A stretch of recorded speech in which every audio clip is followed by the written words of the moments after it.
The fine-tuning argument looks something like this. What if I rolled this dice 70 times and every single time I got a 6?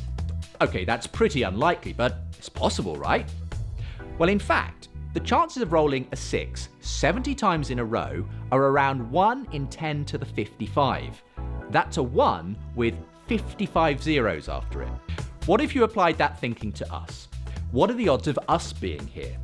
Now, the odds of rolling 76s in a row, 1 in 10 to the 55, as it happens, those are the same odds of something called the expansion rate of the universe being just right for the existence of us here today. So there's this scientific fact that the probability of us existing is 1 in 10 to the 55. So the odds of us existing are basically 0, and yet we still exist.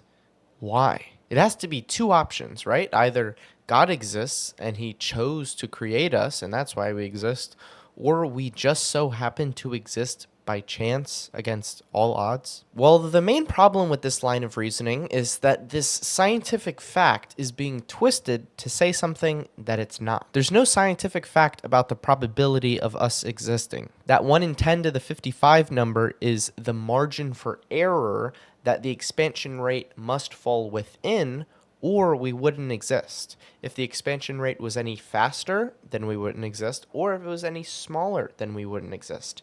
And that faster or smaller number is the 1 in 10 to the 55. But the size of the margin for error is different than the probability of something falling within that margin for error. If you don't see why this difference is relevant, then imagine someone shooting a free throw in basketball. We could say the margin for error is something like 1/5 the diameter of the ball. Now, if I asked you what's the probability of someone making a free throw, you wouldn't say the probability is 1 in 5.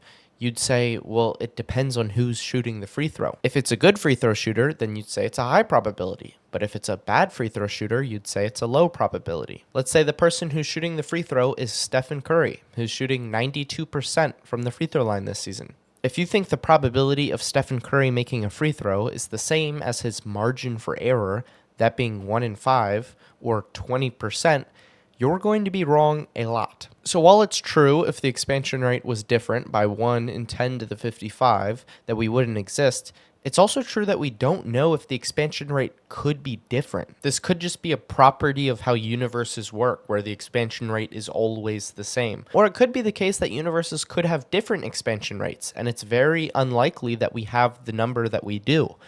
The truth is we just have no idea. So to conclude that we do know that it's very unlikely the expansion rate would be what it is a mistake. That's the first problem. The second problem is that I don't think God is more likely to produce humans than a world without God. There's an infinite number of gods that we could imagine existing.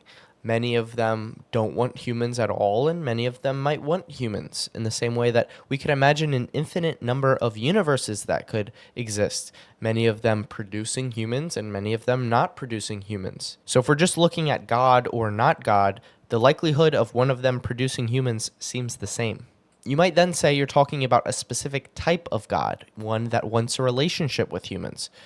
But if you're allowed to talk about a specific type of God, then we could just also be talking about a specific type of universe that is prone to produce humans. And thus, the likelihood is still the same. So as long as we're playing on equal grounds, where we're either comparing many to many or 1 to 1, the likelihood is always going to be the same. The third and last problem is that even if there is a low probability of the expansion rate being what it is, it's also the case that every other value of the expansion rate would be a low probability. If every value has a low probability, but one of the values has to be true, then it's not shocking that the one value that is true is a low probability. It's like if I was to roll a 100-sided die and I got a number 7.